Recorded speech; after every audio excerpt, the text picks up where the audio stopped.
Hello guys, welcome all in my new YouTube channel जिसमें हम बात करने वाले हैं कुछ टॉपिक्स के बारे में। तो आज का हमारा टॉपिक है रेगुलेटिंग एक्ट 1773। अभी सबसे पहले अगर हम इस टॉपिक के बारे में स्टडी करें तो इससे पहले हमको एक चीज़ समझनी पड़ेगी कि जब भी हमारे देश में या फिर किसी भी संस्था के बारे में या फिर किसी भी कंट्री के बारे में हम बात करें, अगर उसके अंदरूनी चीज़ों में प्रॉब्लम होती है, जैसे कि उसके वर्कर्स में प्रॉब्लम आती है या फिर उनके जो सिस्टम में प्रॉब्लम आती है, तो हमारा जो अपर सिस्टम होता है वो हमेशा की हमेशा एक ना एक सॉल्यूशन लेकर के ज़रूर आता है। और उस सॉल्यूशन को लाने के लिए हमेशा एक नया नया एक्ट लाया जाता है। अगर हम इसको एक स्टेट गवर्नमेंट के सेंस में और एक सेंट्रल गवर्नमेंट के सेंस में रखें तो भी हम इसको समझ सकते हैं कि स्टेट गवर्नमेंट में जब भी कुछ प्रॉब्लम आती है तो हमारी सेंट्रल गवर्नमेंट एक तरीके से कुछ उपाय लेकर आती है, कुछ एक्ट लेके आती है ताकि उन प्रॉब्लम्स को ओवरकम किया जा सके। तो ऐसी ही स्टार्टिंग 1773 में रेगुलेटिंग एक्ट के द्वारा की गई थी। और इसे आगे बढ़ने से पहले हमें जस्ट एक जरा सा इंट्रोडक्शन की ज़रूरत है कि रेगुलेटिंग एक्ट 1773 था क्या। तो ये हमारा इंट्रोड्यूस किया गया था 18th ऑफ मई को। अगर हम देखें तो 18th ऑफ मई को ये इंट्रोडक्शन किया गया था। और ये किया किसके गया था? फ्रेडरिक नॉर्थ के द्वारा, यानी कि लॉर्ड नॉर्थ के द्वारा, जो उस समय में हमारे जो ब्रिटेन के एक तरीके से प्रधानमंत्री हुआ करते थे, फ्रेडरिक नॉर्थ। ठीक है, अभी ये याद रखना। और इसके बाद में अगर हम इसके ढंग से समझें, सिर्फ एक लाइन में समझे, तो हम इसको ये कह सकते हैं कि ये एक पहला स्टेप था। यह रेगुलेटिंग एक्ट एक तरीके से पहला स्टेप था जो लिया गया था ईस्ट इंडिया कंपनी को कंट्रोल करने के लिए। So that's why we can say that ये पहला स्टेप था। ओके, अभी रेगुलेटिंग एक्ट ऑफ 1773 के अब हम बारे में हम बात कर रहे हैं, तो हमें ये पता होना चाहिए कि वो इस देश में लाया क्यों गया था, क्या रीज़न थे कि एक इस तरीके से एक्ट लाया गया। डेफिनेटली सी बात है कि जब भी कोई एक्ट लाया जाता है तो उसका एक रीज़न तो होता है, क्योंकि वो एक्ट किसी परेशानी को दूर करने के लिए लाया गया था। तो ऐसी क्या परेशानी उस टाइम पे हमारे देश में चालू हो चुकी थी या फिर चल रही थी, जिसके दौरान हम जो ब्रिटिश गवर्नमेंट थी उन्होंने ये एक्ट हमारे देश में लाया। तो अगर हम बात करें तो इसमें पहला आता है ट्रीटी ऑफ 400,000 एनुअली। क्या हुआ था? जब ब्रिटिश गवर्नमेंट ने ईस्ट इंडिया कंपनी को इंडिया में आकर के व्यापार करने की एक तरीके से परमिशन दी थी, तो उस परमिशन देने के साथ में एक ऐसी ट्रीटी साइन हुई थी कि ईस्ट इंडिया कंपनी हर साल 400,000 पाउंड्स का एक तरीके से अनुदान देगा ब्रिटिश गवर्नमेंट को। कितना देगा? 400,000 पाउंड्स का एनुअली एक अनुदान देगा ब्रिटिश गवर्नमेंट को। लेकिन 1768 के बाद में जो ब्रिटिश ईस्ट इंडिया कंपनी थी वो उस पैसे को देने में असमर्थ रही। अब वो क्यों रही? क्योंकि उस समय जो ईस्ट इंडिया कंपनी की जो आर्थिक स्थिति थी वो थोड़ी सी लो हो चुकी थी। और जो दूसरा रीज़न अगर हम माने, जो ईस्ट इंडिया कंपनी पे जो ये एक्ट लाया गया था उसका था कि जो लोन था ईस्ट इंडिया कंपनी पे वो लोन एक तरीके से बहुत बड़ा लोन था। उसके बारे में हम यहाँ पे डिस्कस नहीं करेंगे, लेकिन इतना होना चाहिए कि ईस्ट इंडिया कंपनी ने उस टाइम पे दो जगह से लोन ले रखा था। एक तो था बैंक ऑफ इंग्लैंड से लोन लिया हुआ था और एक था गवर्नमेंट से लोन। और उस समय चूँकि हमारे जो ब्रिटिश ईस्ट इंडिया कंपनी थी उसकी एक आर्थिक स्थिति सही नहीं थी, वो फाइनेंशियल ट्रबल कर रही थी, तो वो उस समय उस पैसे को वापस नहीं पे कर सकती थी। इस वजह से ये एक दूसरा रीज़न माना जाता है। और जो तीसरा रीज़न है वो तीसरा रीज़न ये है कि 6.8 मिलियन केजी चाय बंदरगाह में पड़ी सड़ रही थी। ऐसा माना जाता है कि उस समय हमारे देश में जो चाय है उसका आयात निर्यात बहुत ज़्यादा किया जाता था। चाय बहुत ज़्यादा बनाई जाती थी और विदेशी देशों में बेची जाती थी। तो उस समय जो बंदरगाह में, जो इंग्लैंड के बंदरगाहों में बाहर से ले जाई गई चाय थी, वो एक तरीके से 6.8 मिलियन केजी के बराबर थी और वो सड़ रही थी। और बाकी चाय भी इंग्लैंड में ले जानी बाकी थी। तो इस बात को कंट्रोल करने के लिए कि चाय की इतनी ज़्यादा पैदावार ना हो, इस बात को कंट्रोल करने के लिए एक तरीके से गवर्नमेंट ने ये एक्ट बनाया। ये तीसरा रीज़न माना जाता है। तो चौथा रीज़न था जिसके लिए भारत में इस एक्ट को लाया गया था, उसे माना जाता है war of Plassey and Buxar. अभी war of Plassey and Buxar के युद्ध और प्लासी के युद्ध के बारे में हम किसी और वीडियो में बात करेंगे, लेकिन अभी हमें सिर्फ इतना जानना है कि इन दोनों युद्ध के बाद में एक तरीके से अंग्रेज़ों ने भारत में अपना आधिपत्य स्थापित कर लिया था, यानी कि अपना एक किंगडम काइंड ऑफ थिंग स्थापित कर ली थी। जिसके बाद में ब्रिटिश काउंसिल को जब ये पता पड़ा तो ब्रिटिश काउंसिल को एक बार ऐसा लगा कि वो एक नया किंगडम भारत में बना सकते हैं। तो इस वजह से उन्होंने इस एक्ट को लाया ताकि वो ईस्ट इंडिया कंपनी पर रूल कर सकें। इन सब परेशानियों को ध्यान में रखने के बाद में जो वहाँ के तत्कालीन प्राइम मिनिस्टर थे वो कौन थे? फ्रेडरिक नॉर्थ, लॉर्ड नॉर्थ ने 18 मई 1773 को एक तरीके से इस रेगुलेटिंग एक्ट को इंट्रोड्यूस किया जनता के सामने। अब हम आगे बात करते हैं कि इस एक्ट के लाने के बाद में हमारे भारत देश में क्या क्या चेंजेस आए, क्या क्या इस एक्ट के द्वारा प्रावधान किए गए थे, क्या क्या नियम कानून लगाए गए थे, इसके बारे में हम आगे डिस्क्राइब करने वाले हैं। तो हमारा जो पहला नियम था जो गवर्नमेंट लेकर आई थी, ब्रिटिश गवर्नमेंट लेकर आई थी, वो था एस्टेब्लिशमेंट ऑफ सेंट्रल एडमिनिस्ट्रेशन। इसका मतलब है कि उन्होंने हमारे एक तरीके से भारत देश पर अपना सेंट्रल एडमिनिस्ट्रेशन यानी कि एक तरीके से केंद्रीय प्रशासन रख दिया था। अब वो केंद्रीय प्रशासन कैसे रख दिया था उसको समझने से पहले हमें एक प्रेसिडेंसीज के बारे में समझना पड़ेगा। उस समय जहाँ जहाँ पर अंग्रेजों ने राज किया उन्हें प्रेसिडेंसी में बांट दिया था। तो हमारे भारत देश में 3 प्रेसिडेंसियाँ हुआ करती थी, 3 प्रेसिडेंसी, जिसमें से पहली थी बंगाल की प्रेसिडेंसी, दूसरी थी बॉम्बे की प्रेसिडेंसी एंड तीसरी थी मद्रास की प्रेसिडेंसी। और इन प्रेसिडेंसियों में अलग अलग गवर्नर हुआ करते थे। 1773 से पहले ये सारी की सारी प्रेसिडेंसी अपने अलग अलग ही काम करती थी, लेकिन रेगुलेटिंग एक्ट के बाद बम्बई और मद्रास की प्रेसिडेंसी को बंगाल की प्रेसिडेंसी के अधीन कर दिया। एक्चुअली में इन दोनों प्रेसिडेंसियों को बंगाल की प्रेसिडेंसी के अधीन नहीं कर दिया, लेकिन हाँ कि इन दोनों के गवर्नर को बंगाल के गवर्नर के अधीन कर दिया था। तो ये एक सबसे बड़ा चेंज था। और फिर बंगाल के गवर्नर का नाम चेंज करके बंगाल का गवर्नर जनरल कर दिया था। तो इस समय बंगाल की प्रेसिडेंसी को सबसे ज़्यादा हेड बनाया गया और बॉम्बे और मद्रास की प्रेसिडेंसी को बंगाल की प्रेसिडेंसी के अधीन कर दिया गया था। और फिर इसके बाद में बंगाल के गवर्नर का नाम चेंज करके यानी कि उनके पद का नाम चेंज करके बंगाल का गवर्नर जनरल कर दिया था। और फिर इसी के साथ में 4 मेंबर की एक एग्जीक्यूटिव काउंसिल यानी कि कार्यकारी परिषद का गठन किया गया, और जिसमें हमारे जो फर्स्ट गवर्नर जनरल थे जिसके बारे में हम आगे पढ़ने वाले हैं वो थे वॉरेन हेस्टिंग्स। और ये बहुत ही इंपॉर्टेंट क्वेश्चन है कि पहला गवर्नर जनरल कौन हुआ था बंगाल का, तो वो थे वॉरेन हेस्टिंग्स। और साथ ही साथ में एक नया नियम लाया कि कोई भी प्रेसिडेंसी अब भारतीय राजाओं से युद्ध नहीं लड़ सकती है। इसका कहने का मतलब ये है कि कोई सी प्रेसिडेंसी को ये हक नहीं दिया जाता कि वो डायरेक्ट जाकर के भारतीय राजाओं से युद्ध लड़ सके। इस बात का हक सिर्फ एक इंसान को था और वो थे गवर्नर जनरल। इस बात का डिसीजन सिर्फ गवर्नर जनरल ही कर सकते थे, किससे उनको संधि करनी है, किन राजाओं से, यानी कि किन भारतीय राजाओं से उन्हें संधि करनी है और किन भारतीय राजाओं से उन्हें युद्ध करना है। इस बात का हक केवल गवर्नर जनरल के पास ही चला गया था। और फिर इसके बाद में direct control on board of directors. इसका मतलब यह है कि ब्रिटिश गवर्नमेंट ने इसके साथ में सीधा कंट्रोल किस पे किया, बोर्ड ऑफ डायरेक्टर्स पे कंट्रोल किया। अब सबसे पहले बोर्ड ऑफ डायरेक्टर्स के बारे में समझते हैं कि बोर्ड ऑफ डायरेक्टर्स क्या थे।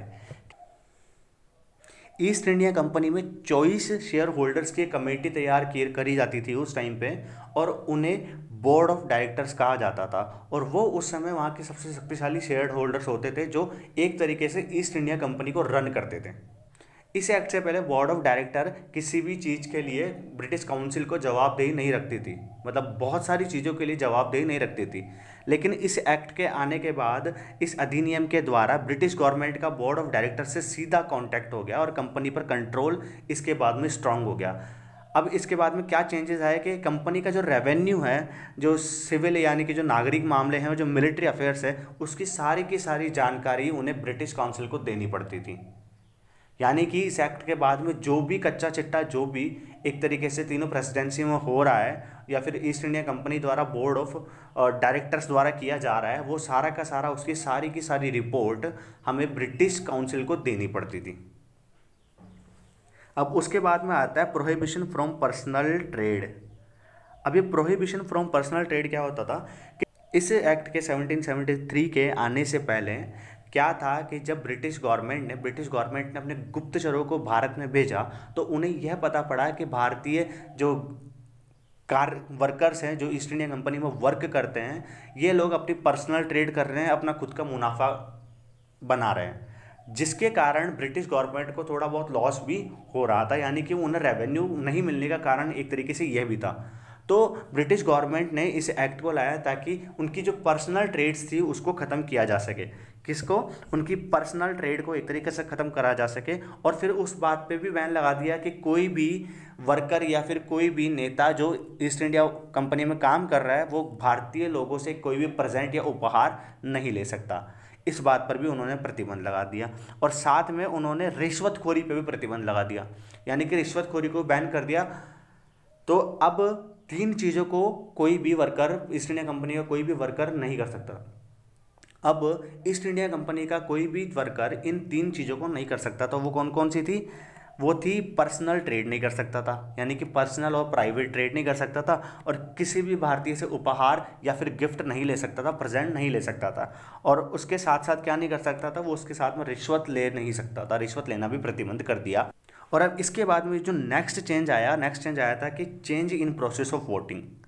अभी वोटिंग होती थी, वो किस चीज़ के लिए होती थी उसको हम समझते हैं। वोटिंग होती थी बोर्ड ऑफ डायरेक्टर्स के लिए। जो ईस्ट इंडिया कंपनी का जो बोर्ड ऑफ डायरेक्टर्स था उसके लिए वोटिंग करवाई ही चाहिए। जो ईस्ट इंडिया कंपनी में बोर्ड ऑफ डायरेक्टर्स होता था उसके लिए वोटिंग करवाई जाती थी। अब इस एक्ट से पहले बोर्ड ऑफ डायरेक्टर्स का चुनाव हर साल होता था, लेकिन बाद में अब 4 साल में होने लगा। यानी कि 1773 से पहले बोर्ड ऑफ डायरेक्टर्स का चुनाव होता था तो वो हर साल चुनाव होता था, हर साल बोर्ड ऑफ डायरेक्टर्स के मेंबर चेंज होते थे। लेकिन अब उसके बाद में 1773 के बाद में क्या किया गया कि हर 4 साल में बोर्ड ऑफ डायरेक्टर का चुनाव करवाया गया, और वोट देने के अधिकार की धनराशि को भी बदल दिया गया। पहले क्या होता था, जिस भी इंसान के पास में, जिस भी वर्कर या फिर जिस भी व्यापारी के पास में 500 पाउंड से अधिक मनी है वो वोट दे सकता था। 500 पाउंड से अधिक मनी वाला व्यक्ति वोट दे सकता था। लेकिन इस एक्ट के आने के बाद में उस धनराशि को बदल के 1000 कर दिया गया, यानी कि जिस भी व्यापारी के पास में 1000 पाउंड है उससे ज़्यादा वो वोट कर सकता है। यानी कि 500 पर तो प्रतिबंध लगा दिया, लेकिन अब 1000 पर एक तरीके से काम करना स्टार्ट कर दिया कि अब जिस भी व्यक्ति के पास में 1000 पाउंड से ज़्यादा है या फिर किसी भी व्यापारी के पास में 1000 पाउंड से ज़्यादा है, केवल वो ही वोट दे पाएगा। और इस गवर्नमेंट का सबसे बड़ा काम था, इस एक्ट का सबसे बड़ा काम था कि उन्होंने सुप्रीम कोर्ट का एस्टेब्लिशमेंट कर दिया। 1773 से पहले हमारे भारत देश में ब्रिटिश लोगों द्वारा बनाया हुआ कोई भी एक सुप्रीम कोर्ट नहीं था, या फिर कोई भी न्यायालय नहीं था जो एक तरीके से निष्पक्ष न्याय कर सके। लेकिन 1773 के रेगुलेटिंग एक्ट में ऐसा प्रावधान किया गया और एक सुप्रीम कोर्ट बनाया गया। वो सुप्रीम कोर्ट कलकत्ता में फोर्ट विलियम में बनाया गया था, और जिसमें एक मुख्य न्यायाधीश थे, यानी कि एक थे चीफ जस्टिस जिसका नाम था सर एलिजा इम्पे। ये बहुत इंपॉर्टेंट नाम है। एक थे चीफ जस्टिस जिनका नाम है सर एलिजा इम्पे, और उनके साथ में 3 और जजेस का प्रावधान किया गया, जिनमें पहले थे चैम्बर्स, लेमेंस्टर और हाइट। ठीक है, पहले थे चैम्बर्स, लेमेंस्टर और हाइट। इस बात को ध्यान रखिएगा कि एस्टेब्लिशमेंट ऑफ सुप्रीम कोर्ट कितना इंपॉर्टेंट है। हमारे देश में सबसे पहले 1774 में कलकत्ता में एक सुप्रीम कोर्ट को इस्टेब्लिश किया गया था, और ये कहाँ किया गया था? फोर्ट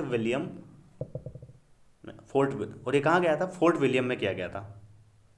और इसमें पहले जो जज थे वो कौन बने? सर एलिजा इम्पे बने। उनके साथ में 3 और जजेस बने, और उनके नाम क्या थे? Chambers, Lemaistre and height.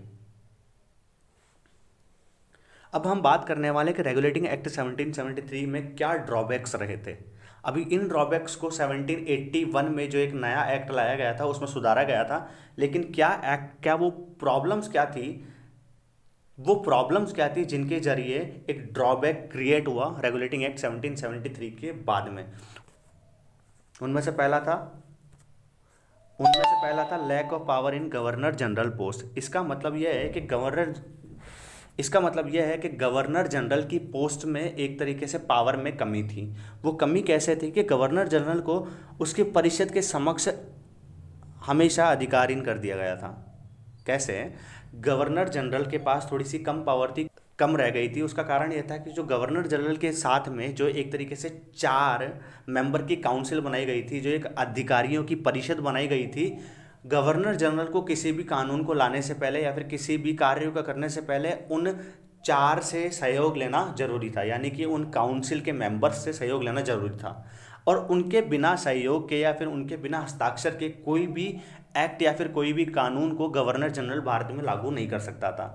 चूँकि ये संख्या बहुत कम थी, यानी कि 4 तो सिर्फ मेंबर्स थे और एक अकेला गवर्नर जनरल था, तो गवर्नर जनरल के किसी भी कानून को एक तरीके से नामंजूरी मिल जाती थी। वो कैसे मिलती थी? क्योंकि 5 लोग थे, 5 में से 3 का रेशियो बना करके भी गवर्नर जनरल के उस कानून को निष्क्रिय कर दिया जाता था। तो ये एक तरीके से हम कह सकते हैं कि lack of power in governor general post हो गया। दूसरा आता है कि not mention the power of veto. मेरा कहने का मतलब है कि उस समय गवर्नर जनरल को वीटो की पावर भी नहीं दी गई थी। तीसरा आता है not having the classification between the power of governor general and supreme court. अभी इसका मतलब क्या है कि उस समय कोई क्लासिफिकेशन ढंग से नहीं किया था कि भाई सुप्रीम कोर्ट के पास में क्या क्या पावर्स है और हमारे देश के गवर्नर जनरल के पास में, जो बंगाल के गवर्नर जनरल थे, उनके पास में क्या क्या पावर्स हैं। तो उसमें क्लासिफिकेशन ना होने के कारण जो सुप्रीम कोर्ट था वो गवर्नर जनरल के किसी भी एक तरीके से आदेश और कानून पर हावी हो जाया करते थे।